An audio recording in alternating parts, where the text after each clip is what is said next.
weather here now is really unpredictable. How's the water out downstairs? Empty? Really? Got two. Itong Wonder masarap din siya.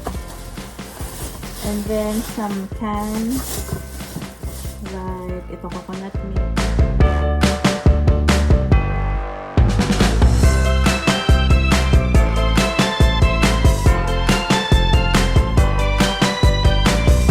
Good morning everyone.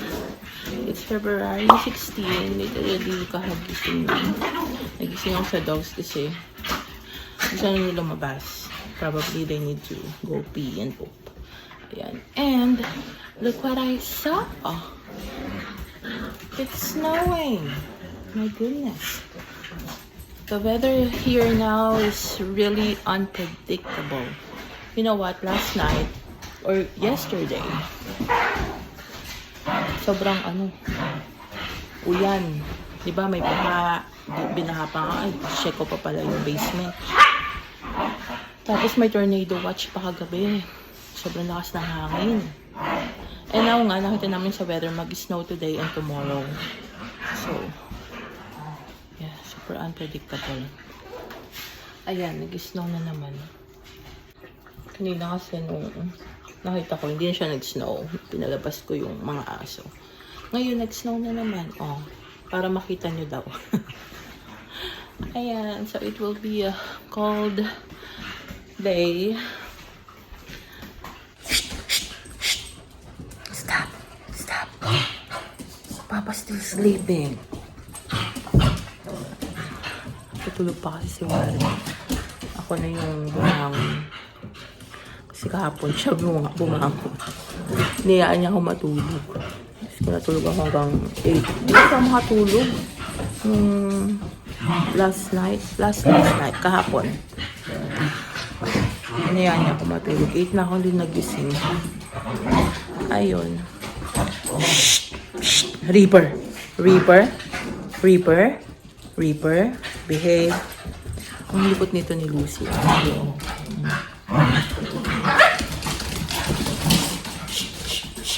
Ay, kennel? Go to the kennel. Kennel? Reaper? Go to the kennel. Come on. Kennel? Marunong yan. Pag sinabi kong kennel lang siya. Mabait yan eh. Maharot kasi maingay. Natutulog pa si Warren. I'll let you out later, okay? Behave. Tingnan natin yung sa baba. Kung okay na.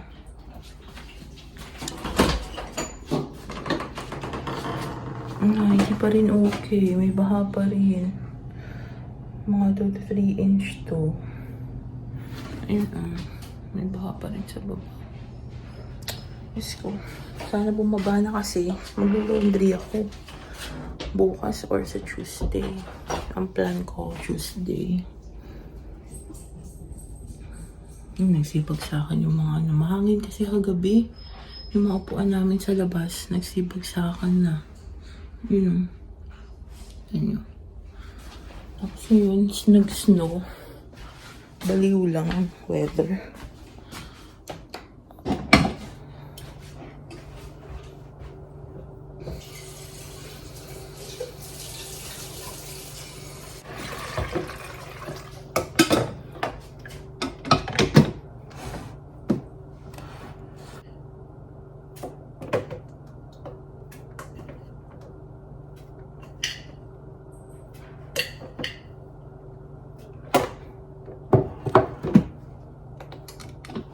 Ayan, tumahimik sila, diba? Pag nandiyan si Reaper, maharot tong si Lucy. Si Zoe, alam niya pag, pupunta siya sa couch. Para hindi siya maharot. Pero sinusundan niya ngayon, no? Ayun. Hi, guys. Hindi ko alam kung anong plan namin today. Pero, need namin kumuha ng bread. Kasi natandaan niyo yung sarili na binili namin last time. Hindi ko alam kung expired na siya. Pero hindi naman siya expired. Ano siya, last time kasi ganun din yung bread. I don't know if it's the dough na ginagamit nila. Kasi malambot siya na moist. Ewan ko, basta pag pinisal mo siya, hindi na siya pabalik. Basta iba yung texture niya, moist na parang may basa-basa. Ganun. Kaya sabi ni Warren, sige tapon mo na yan. Bumili na lang tayong bago. Ayun, kailangan namin bumili ng bread. Last time di kami bumili ng egg eh. Diba? So we need to get an egg also and milk. Yun lang naman yung kukunin namin sa grocery. Kuya yun lang, pero ang dami mamaya. Kasi yun lang yung mga need namin. Mahangin pa dito. And may parang ulan-ulan. Siya.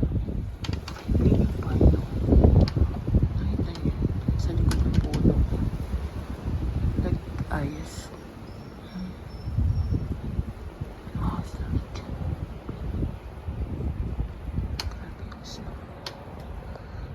Sabi 30% chance. Grabing snow dun no, dito. Kung nakikita nyo, dito. Kasi mahangin eh.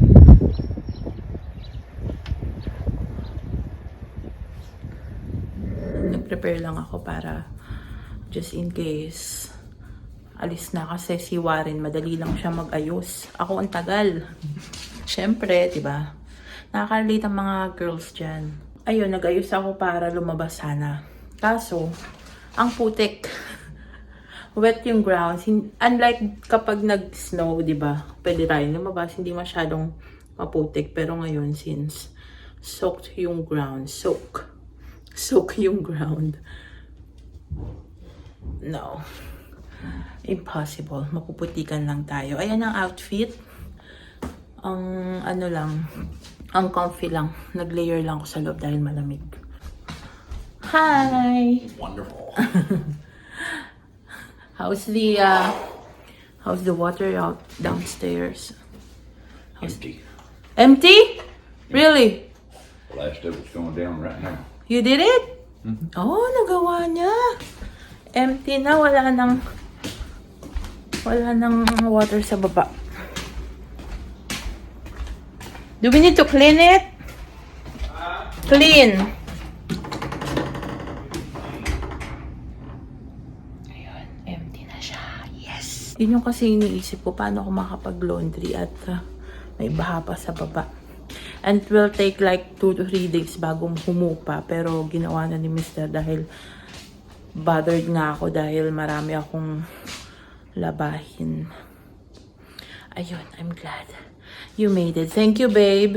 Guess what we need to do about once every 2 or 3 months, buy a bottle of acid and pour it down it just to keep it clear. We can buy later. Yeah. And then we can get some water, babe, to clean it. We'll do it later. Yeah. Okay. Red really fits on you. It's really nice. Oh, see? Bagay sa kanya yung red, kaya gusto kong regaluhan niya na red eh. Ganda. We're now going to the market to get something. And need din namin palitan yung filter ng, what's that babe? What do you call it? The return air filter for HVAC. Yun na. Para dun sa maano, sa aming heater and AC, na babe? Yeah. Sobrang dumi na. So, kita namin palitan. And, what else? We need to get something like acid for the drainage. Yeah. Some sulfuric acid. Parang liquid sosa. We get it. Kahapon, grabe yung baha. Yung mga kalsada na baha. There are areas that has been flooded now. There also tornado warning last night. Sobrang tornado watch. Sobrang hangin. Even now, mahangin. It's still windy. And see, there's snow also. Very unpredictable weather. What they say, if you don't like the weather, this is Kentucky, hang around for another day. Tomorrow, it will be cold It's supposed to be all week. all week. A few moments later. We're back home at lulutuin ko na ang sausage. Ano ba yan? Nagugutom na ba ako? Ayun. So, we're back home. Ayun na yung mga pinamili natin. Mag-haul tayo later. But for now, isasalang ko muna tong sausage. Jalapeno sausage. And, yun. Yan yung rice. Iinit ko. Mag-rice ako. Magutom ako eh. Meron na akong biniling chicken. So, we went to Food Line. And then, ito yung napamili namin. Sabi ko, konti lang, di ba? Pero ang dami. Alam niyo yung mistake ko, ganun talaga siya. Parang nagpa-panic buying ba? Dami rin tao kanina kasi nga, di ba, may thunder, may tornado, merong ulan kahapon, may baha, ganun. So, parang nagpa-panic buying yung mga tao. I don't know. Pero, ganun na yung si asawa. Ano siya, kapag may kailangan, pag sinabi kong kailangan natin nito, ganyan, pupunta kami doon. And then, kahit hindi rin namin kailangan, sige, i-grab din niya, lalagyan niya sa cart. Ayun. Yan napamili namin is medyo madami. But mostly, drinks niya, yung nagpamahal. Kasi maraming drinks ang kailangan for his work din. So, I got milk here. Also got cinnamon rolls. Wala na kasi. And then, meron din akong patatas. May baby potatoes din ako. Gagawa ko ng recipe for baby potatoes. I also got wipes for the dogs. I also got squid.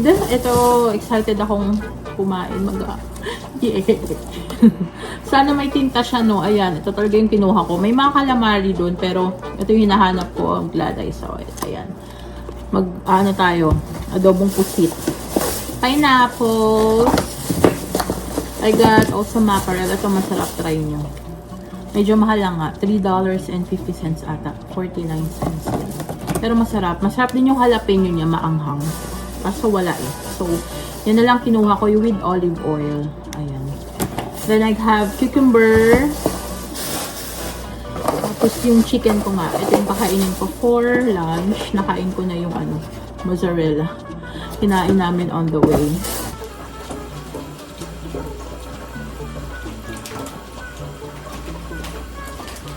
Also got drinks. Yan, yung peach tea. Masarap to. Try nyo. It's heavy.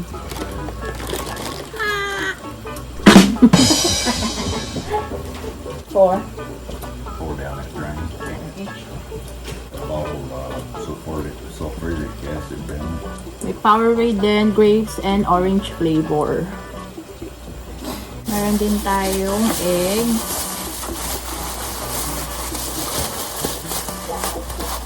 Here are the eggs. Bread. Yan, di ko na binili yung Sara Lee. Got two. Itong Wonder masarap din siya. And then some cans. Like, ito coconut milk. Mali yung nabibili ko kasi coconut milk pala dapat, hindi coconut cream. Then I got, ito, Knorr tamarind. Dalawang binili ko kasi meron pa naman ako doon. Extra lang. Then, pork cubes. Wala akong pork cubes.